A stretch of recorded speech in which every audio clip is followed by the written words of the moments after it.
सचिव संग लय नभ पथ गयऊ, सबहि सुनाई कहत यस भयऊ। इतना कहकर विभीषण अपने मंत्रियों के साथ लेकर आकाश मार्ग में गए और सबको सुनाकर वे ऐसा कहने लगे। राम सत्य संकल्प प्रभु सभा काल बस तोड़ी, मैं रघुबीर शरण अब जाऊं देहु जानी खोड़ी। श्री राम जी सत्य संकल्प एवं सर्वसमर्थ प्रभु हैं और हे रावण, तुम्हारी सभा काल के वश है, अतः मैं अब श्री रघुबीर की शरण में जाता हूँ, मुझे दोष न देना। अस कही चला विभीषण जबहि, आयुहीन भये सब तबहि। साधु अवज्ञा तुरत भवानी, कर कल्याण अखिल कै हानि।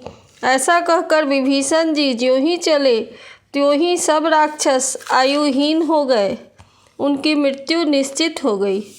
शिव जी कहते हैं, हे भवानी, साधु का अपमान तुरंत ही संपूर्ण कल्याण की हानि नाश कर डालता है। रावण जबहि विभीषण त्यागा, भयउ विभव बिनु तमहि अभागा। चले हरषि रघुनायक पाही, करत मनोरथ बहुमन माही। रावण ने जिस क्षण विभीषण को त्यागा उसी क्षण वह अभागा ऐश्वर्य से हीन हो गया। विभीषण जी हर्षित होकर मन में अनेकों मनोरथ करते हुए श्री रघुनाथ जी के पास चले। देखिहउ जाई चरण जल जाता, अरुण मृदुल सेवक सुख दाता। जे पद परसि तरी ऋषि नारी, दंडक कानन पावनकारी। वे सोचते जाते थे, मैं जाकर भगवान के कोमल और लाल वर्ण के सुंदर चरण कमलों के दर्शन करूंगा, जो सेवकों को सुख देने वाले हैं। जिन चरणों का स्पर्श पाकर ऋषि पत्नी अहिल्या तर गई और जो दंडक वन को पवित्र करने वाले हैं। जे पद जनक सुता उर लाए, कपट कुरंग संग धर धाये। हर उर सर सरोज पद जेई, अहो भाग्य मैं देखिहउ तेई। जिन चरणों को जानकी जी ने हृदय में धारण कर रखा है, जो कपट मृग के साथ पृथ्वी पर उसे पकड़ने को दौड़े थे, और जो चरण कमल साक्षात शिव जी के हृदय रूपी सरोवर में विराजते हैं, मेरा अहो भाग्य है कि मैं उन्हीं को आज देखूंगा। जिन्ह पायन के पादुकन्हि, भरत रहे मन लाई। ते पद आज बिलोकिहउँ, इन्ह नयनन अब जाई। जिन चरणों की पादुकाओं में भरत जी ने अपना मन लगा रखा है, आहा, आज मैं उन्हीं चरणों को अभी जाकर इन नेत्रों से देखूंगा। एहि विधि करत सप्रेम विचारा, आयउ सपदि सिंधु एहि पारा। कपिन विभीषण आवत देखा, जाना को रिपुदूत विशेखा। इस प्रकार प्रेम सहित विचार करते हुए वे शीघ्र ही समुद्र के इस पार, जिधर श्री रामचंद्र जी की सेना थी, आ गए। वानरों ने विभीषण को आते देखा तो उन्होंने जाना कि शत्रु का कोई खास दूत है। ताहि राखी कपीस पहि आए, समाचार सब ताहि सुनाए। कह सुग्रीव सुनहु रघुराई, आवा मिलन दसानन भाई। उन्हें पहरे पर ठहरा कर वे सुग्रीव के पास आए और उनको सब समाचार कह सुनाए।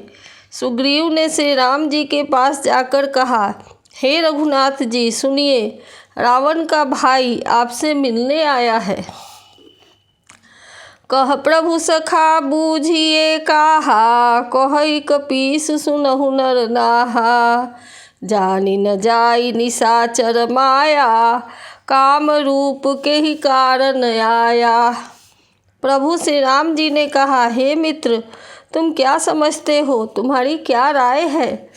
वानर राज सुग्रीव ने कहा, हे महाराज सुनिए, राक्षसों की माया जानी नहीं जाती। यह इच्छानुसार रूप बदलने वाला छली ना जाने किस कारण से आया है। भेद हमार लेन सठ आवा, राखिए बांधी मोहि अस भावा। सखा नीति तुमनी की बिचारी, ममपन शरणागत भय हारी। जान पड़ता है यह मूर्ख हमारा भेद जानने आया है, इसलिए मुझे तो यही अच्छा लगता है कि इसे बांध के रखा जाए। श्री राम जी ने कहा, हे मित्र, तुमने नीति तो अच्छी विचारी, परंतु मेरा प्रण है शरणागत के भय को हर लेना।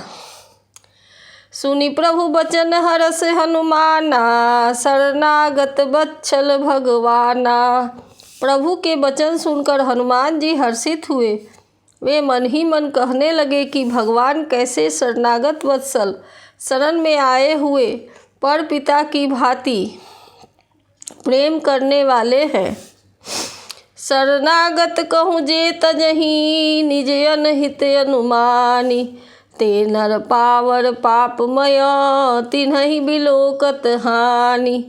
श्री राम जी फिर बोले, जो मनुष्य अपने अहित का अनुमान करके शरण में आए हुए को त्याग देते हैं, वे क्षुद्र हैं, पापमय हैं, उन्हें देखने में भी हानि है, पाप लगता है। कोटि विप्र बध लागहि जाहु, आए शरण तजौ नहि ताहु।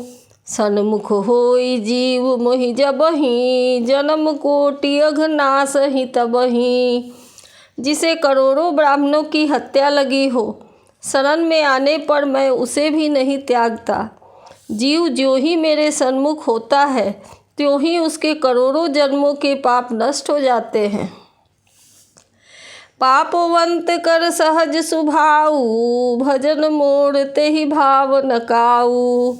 जो पै दुष्ट हृदय सोई होई, मोड़े सन्मुख आव की सोई। पापी का यह सहज स्वभाव होता है कि मेरा भजन उसे कभी नहीं सुहाता। यदि वह रावण का भाई निश्चय ही दुष्ट हृदय का होता, तो क्या वह मेरे सम्मुख आ सकता था। निर्मल मन जन सो मोहि भावा, मोहि कपट छल छिद्र न पावा। भेद लेन पठवा दस सीसा, तबहु न कछु भय हानि कपीसा। जो मनुष्य निर्मल मन का होता है, वही मुझे भाता है। मुझे कपट और छल छिद्र नहीं सुहाते। यदि उसे रावण ने भेद लेने भेजा है, तब हे सुग्रीव, अपने को कुछ भी भय या हानि नहीं है। जगमहु सखा निशाचर जेते, लक्ष्मण हनई निमुष महु तेते। जो सभीत आया शरनाई, रखिहौं ताहि प्राण की नाई। क्योंकि हे सखे, जगत में जितने भी राक्षस हैं, लक्ष्मण क्षण भर में उन सबको मार सकते हैं, और यदि वह भयभीत होकर मेरे शरण में आया है, तो मैं उसे प्राणों की तरह रखूँगा। उभय भांति तेहि आनहु, हंसी कह कृपा निकेत। जय कृपाल कहि कपि चले, अंगद हनु समेत। कृपा के धाम से राम जी ने हंसकर कहा, दोनों ही स्थिति में उसे ले आओ। तब अंगद और हनुमान सहित सुग्रीव जी कृपालु श्री राम की जय हो कहते हुए चले। सादर तेहि आगे करि बानर, चले जहाँ रघुपति करुणा कर। दूरी ते देखे दो भ्राता, नयनानंद दान के दाता। विभीषण जी को आदर सहित आगे करके बानर फिर वहाँ चले जहाँ करुणा की खान श्री रघुनाथ जी थे।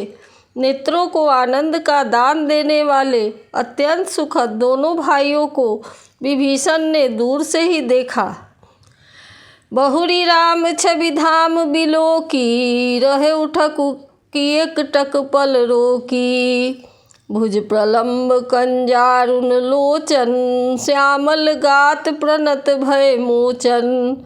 फिर शोभा के धाम श्री राम जी को देखकर वे पलक रोक कर ठिठक कर स्तब्ध होकर एकटक देखते ही रह गए।